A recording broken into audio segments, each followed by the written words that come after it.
Meus queridos irmãos, no nosso estudo do livro Contos e Apólogos, através da mediunidade de Chico Xavier e da autoria do irmão X, o tema de hoje vai nos trazer, neste momento, um aprendizado que se desdobra de uma palavra que a gente tem ouvido muito nestes dias. Ouvimos algumas vezes aqui nos nossos trabalhos, porque é uma das causas mais nobres pelas quais nós estamos aqui presentes. A causa nobre de contribuir para aliviar o sofrimento dos nossos irmãos. Então, o tema de hoje fala sobre o lado positivo, pedagógico do sofrimento. Neste momento em nosso mundo, talvez seja entre o desespero, a revolta e outros sentimentos que espíritos sem uma âncora espiritual acabam deixando nascer e se fortificar dentro de si mesmo. Porque imaginem os irmãos, hoje estamos só nós, em família, e os espíritos que com certeza foram atraídos ao nosso templo e que com certeza lotam o nosso espaço também. Imaginem se para nós, seres já com um pequeno quinhão de aprendizado espiritual, porque a escola muito nos oferece, mas o que cada um consegue amealhar como um aprendizado verdadeiro, que é individual, nem sempre é tudo aquilo que nos é oferecido. Mas por pequeno que seja o nosso conhecimento, o nosso entendimento espiritual, imaginemos o que não deve ser estar nesse mundo de Deus aí fora, com esse sofrimento coletivo, sem ter uma âncora interna, mental, psicológica, em que se segurar. Sentir que todo o nosso mundo está ruindo e a gente não ter algo que alimente de uma forma mais presente a nossa fé. Deve ser muito doloroso, muito. Então, graças a Deus que hoje adaptamos o nosso ambiente e não deixamos de fazer o nosso trabalho. Não deixamos de contribuir de forma positiva como obreiros compromissados com a instituição, com o Mestre, mas principalmente com a humanidade. Porque nós temos o dever de auxiliar os nossos semelhantes, principalmente nas horas de grande sofrimento. Bem, vamos ao tema. Chama-se o caçador providencial. Vamos entender por que esse título. Conversávamos acerca do sofrimento quando o orientador hindu que nos acompanhava contou uma simplicidade infantil. Nós sabemos que os hindus, quando vão transmitir algum ensinamento, eles têm por hábito utilizar aspectos da natureza ou de fatos que se dão na natureza para poder ilustrar melhor esse ensinamento e que as nossas mentes sejam capazes, com algo mais concreto, de assimilar um ensinamento que traz algo mais profundo, mais sutil. Então vejam o conto de hoje. o anjo da libertação desceu do paraíso a este mundo, pousando num cômoro, que é uma elevação de terreno verdejante. Aproximaram-se dele um melro, que é um passarinho, um abutre, uma tartaruga e uma borboleta. Reconhecendo que essa era a assembleia de que podia dispor para a revelação que trazia, o iluminado peregrino começou ali mesmo a exalar as virtudes do alto, convidando-os à vida superior. Então, esses 4 animaizinhos aqui estão representando a nossa humanidade, que estava recebendo nesse momento a visita de um ser superior, que trazia verdades espirituais. Então vamos ver o que lhe passou. Com frases convincentes, esclareceu que o melro, guindando aos cimos da luz, transformar-se-ia num pombo-alvo, que o abutre seria metamorfoseado, ou seja, transformado numa ave celestial. Imagine que felicidade para o abutre, se transformar numa ave celestial. Que a tartaruga receberia nova forma, suave e leve, em que lhe seria possível planar na imensidão azul, e que a borboleta converter-se-ia em estrela luminescente. Então observamos já aqui, nessas entrelinhas, que seria transcender, seria sair de uma realidade existencial para uma realidade superior, mais elevada, com mais recursos, menos densa. Imagina a tartaruga poder planar, sendo que ela se arrasta com peso sobre a terra, né? Vamos nos identificando aqui com esses animaizinhos. Os ouvintes assinalaram as promessas com emoção. No entanto, assim que o silêncio voltou a reinar, o melro alegou: anjo bom, escuse-me, o ninho espera-me no arvoredo. Meus filhotes não me entenderiam a ausência. Se desculpou e saiu. E afastou-se apressado. O abutre confessou em tom enigmático: comovente é a vossa descrição do plano divino. Entretanto, possuo interesses valiosos no mundo, preciso voar.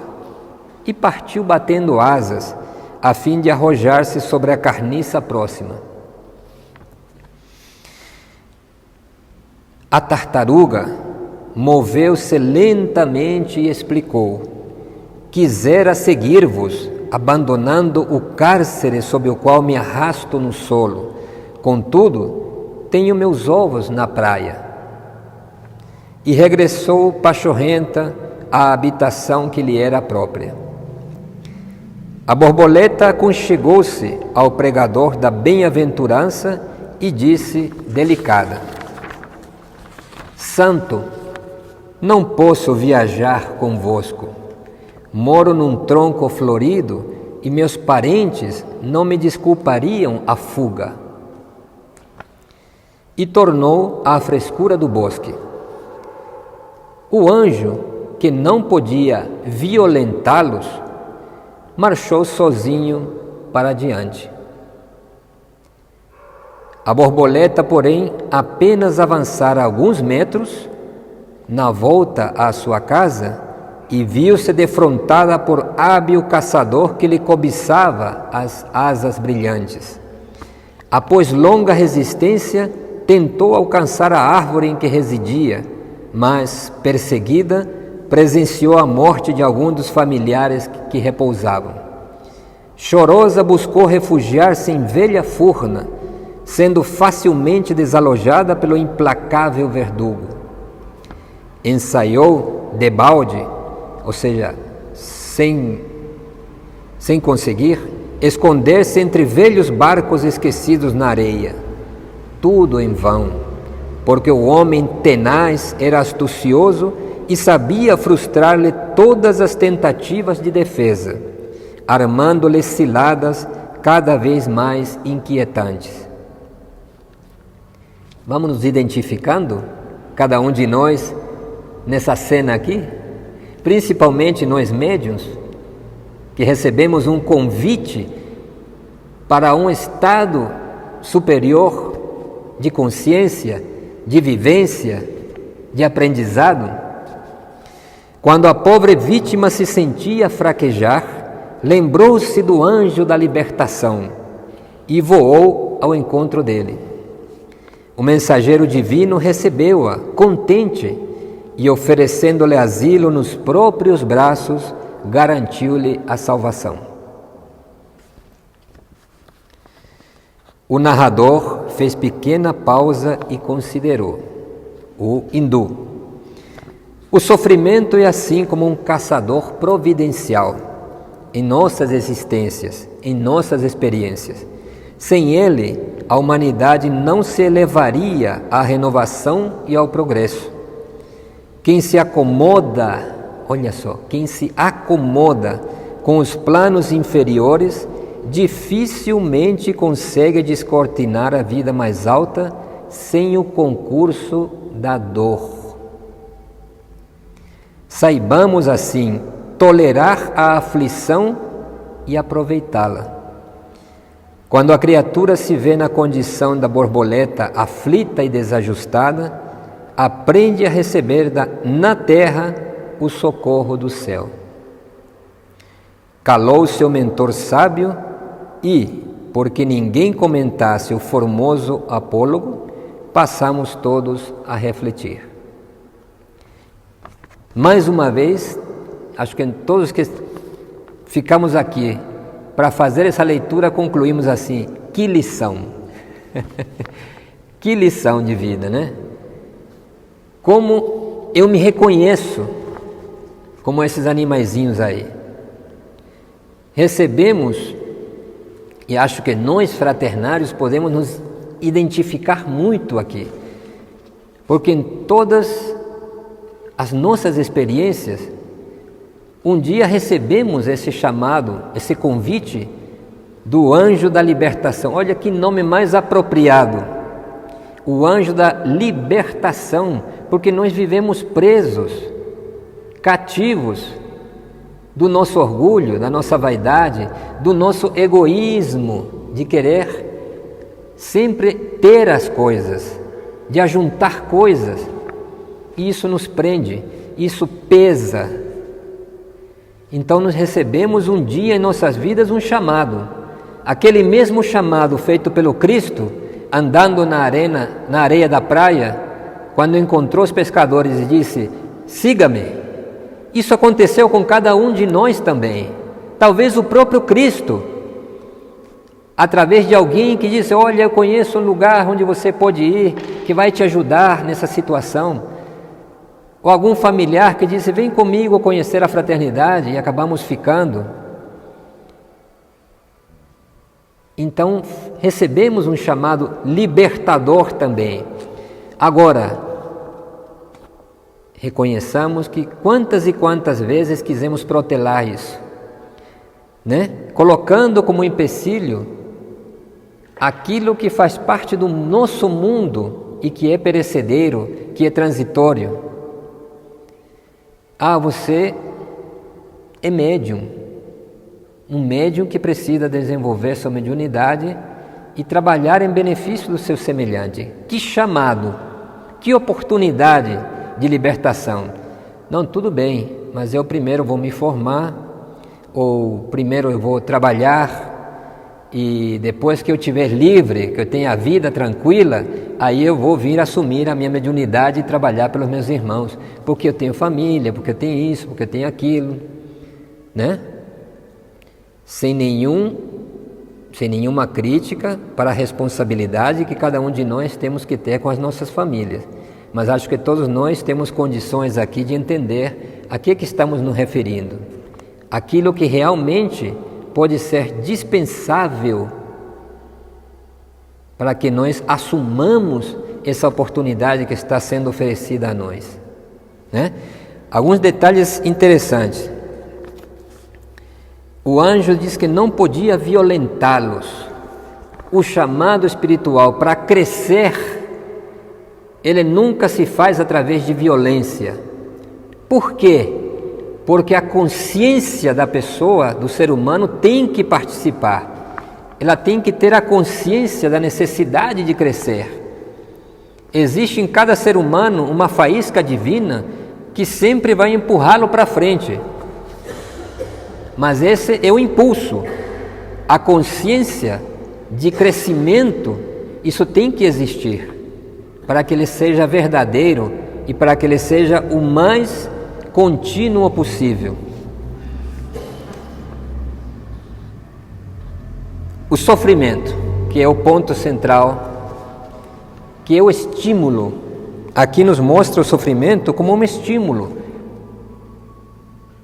porque às vezes estamos tão apegados, tão distraídos com as coisas perecedeiras, com as coisas transitórias, que nós não conseguimos enxergar o valor que tem as coisas eternas, as coisas do Espírito.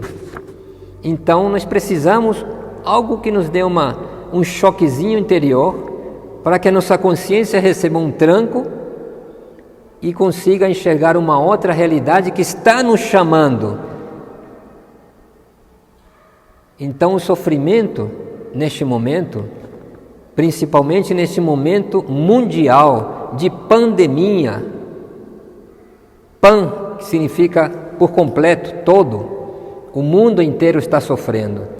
Então é um momento muito oportuno em que chega essa mensagem, porque se nós não estamos sofrendo com esse vírus neste momento pela misericórdia divina, há outros vírus piores que estão alojados em nosso interior e que corroem a nossa alma, que corroem o nosso ser e que também estão sendo ativados neste momento em que a nossa humanidade precisa crescer. Há um chamado agora global ao crescimento. Estamos sendo estimulados de todas as formas. Então, se uns sofrem fisicamente com doenças físicas, outros sofremos com doenças internas, emocionais, psicológicas, psíquicas, espirituais, kármicas, mas há sofrimento geral. E se alguém não tem, que dê graças a Deus e que se compadeça daqueles que têm, que ajude aqueles que têm. Tolerar a aflição e aproveitá-la como um estímulo a um crescimento, mas a um crescimento consciente. Então, o caçador providencial é o mesmo sofrimento providencial em nossas vidas. Representou esse papel aqui na história. É o estímulo para conquistar algo superior, um estado melhor e maior de consciência.